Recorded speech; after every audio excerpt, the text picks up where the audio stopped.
Vitam, Namoy Canada, welcome to my channel. Privyet, we're about to react to Russia's new hypersonic missile, Zircon. You know, it's invisible to radars. Oh my god, this is a huge weapon. Let's go.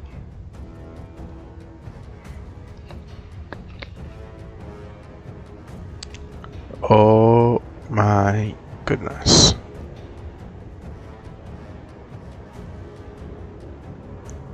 Wow.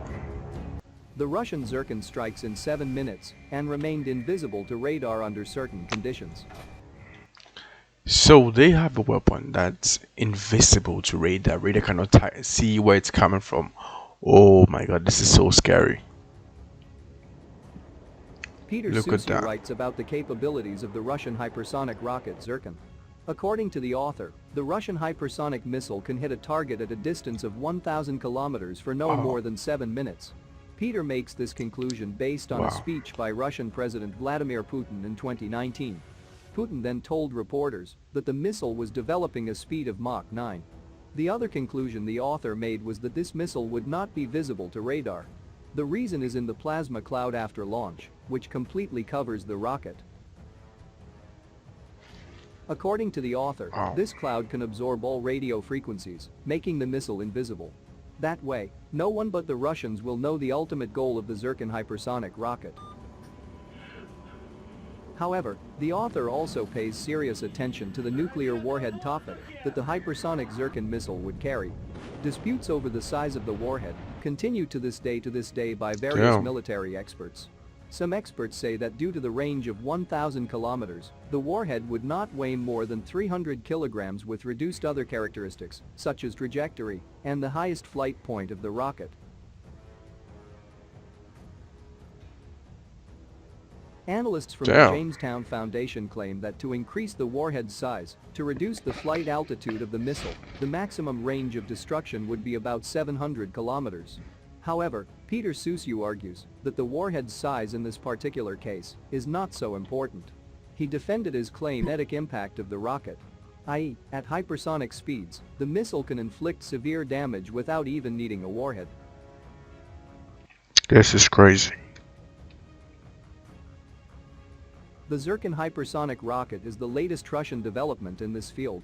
According to official data, its story began 20 years ago. Only in recent years has Moscow made progress, and last year, in 2020, Russia conducted 3 tests. The Russians justified the restrictions in the difficulties with the prevailing epidemic of coronavirus. The previous test of the missile was in December 2020, and the Ministry of Defense of the Russian Federation described them as successful. Wow. The Zircon hypersonic missile is the culmination of Russia's future line of defense. It has its deterrent character, as there is currently no anti-missile system in the world that can intercept and destroy it. Its targets can be ground targets and ships. As we have already understood, the missile characterizes by exceptional speed and maneuverability. The missile's ability to fly at different altitudes and plasma clouds make the missile impossible to track. In the last 5 years, Russia has been because of the speed of the missile, makes it impossible to track, radars cannot basically pick it up, and it's, oh my, imagine working on the radar trying to find out that, looking for a missile and you can't find it. Conducting this is scary. Various missile tests, firing them from frigates or corvettes. Finally, in December, the Russian frigate, so it's fired from frigates or corvettes basically, and they have, I think, a lot of them. Admiral of the Soviet Navy Gorshkov conducted tests with the Zircon hypersonic missile, which we also wrote about it. The tests were born in the Barents Sea. According to unconfirmed information, the Russian Navy can expect full armament with the hypersonic missile Zircon around 2023. This information comes from Moscow's official announcement, which states that serial production and deliveries will begin in 2022. According to the data presented, the advanced frigates of Project 22350 will carry up to 24 strike missiles, including promising Zircons, as we reported in the middle of 2020. A source in the military-industrial complex spoke about the armament of promising frigates for the Russian fleet. As you know, the Admiral Gorshkov Project 22350 lead ship, which has already been put into operation, has 16 launchers, which, in particular, allow the use of new Zircon missiles. The same weaponry will be on the Admiral Kasatonov, which is currently Oh undergoing my testing. goodness. However, according to the source, on the 5th, 6th, Shoot. 7th and 8th ships of Project 22350, the number of launchers will be brought up to 24, which will significantly increase the strike potential of one of the main hopes of the Russian fleet. Note that, in addition to the Zircons, the new frigates will be able to carry Caliber cruise missiles and Onyx anti-ship missiles.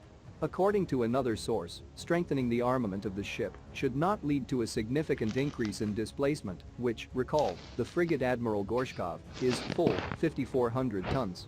Earlier, a source in the defense industry called the dates Even of the testing and submarine. taking That's Zircon into mad. service.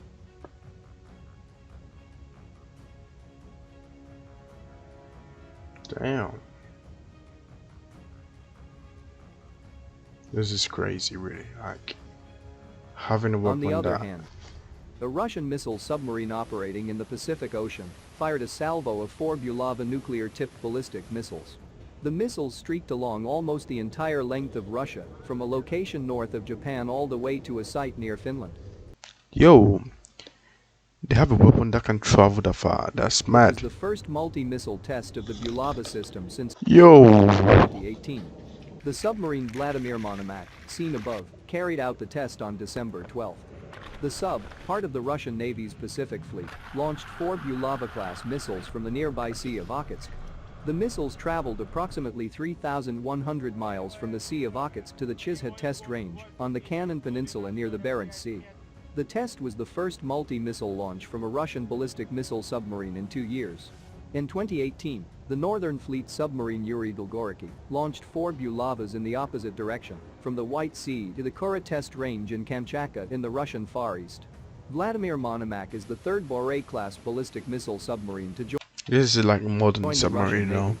Monomakh is equipped with 16 launch tubes, each housing a single SSN-23 Bulava ballistic missile. Each Bulava, mace, carries between 4 and 6 nuclear warheads in the 100 to 150 kiloton range. Bulava missiles fired from the Sea of Okhotsk can reach most of the United States west of the Mississippi, while Damn. missiles fired from the White Russia to United States, that's quite far, you know. Sea can reach U.S. It's like from territory left, oh east of my the goodness. Mississippi. Bulava is roughly equivalent to the American Trident D5 missiles. That is mad. Bulava had a troubled development history, with half of 12 test launches carried out between 2003 and 2009, ending in failure. But all of the 10 missiles test fired since 2018 have been successful. While there is nothing particularly surprising or unusual about these drills, however, it does again raise worries over Russia's alleged escalate to de-escalate strategic nuclear posture and possible approach that has raised concern in the United States. For instance, some US lawmakers and military weapons developers are of the view that Russia's more aggressive nuclear posture has, to a large extent, provided the motivation for the Trump administration's nuclear posture review, which, among other things, calls for the addition of several new nuclear weapons. Along these lines, the Pentagon has already made enormous progress with early development of a new low-yield submarine-launched nuclear weapon. The new US weapon, which involves a modification to the existing Trident II D5 nuclear missile, brings new tactical options to strategic nuclear deterrence. That This, is mad. former Secretary of Defense Jim Mattis told Congress several years ago, is exactly why the US strategy has in recent years favored the addition of several new low-yield nuclear weapons. The goal, Mattis explained at the time, was to bring Russia back This to the is negotiating crazy. table regarding nuclear weapons by, at least in part, adding several new tactical, lower-yield nuclear weapons to the arsenal. This Russian test firing in the Sea of Okhotsk is clearly within striking range of Japan, and, should the submarines travel slightly to the east, Hawaii could be at risk. The development, while somewhat routine in that it aligns with Russia's steady posture, does add to the Pentagon's urgency to build its first several new Columbia-class ballistic missile submarines.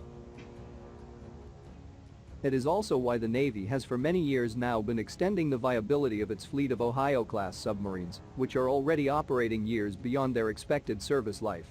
In a manner somewhat analogous to the United States, Russia is also emphasizing a sea-air-land nuclear triad, yet with an arsenal that has been upgraded to a very large degree in recent years.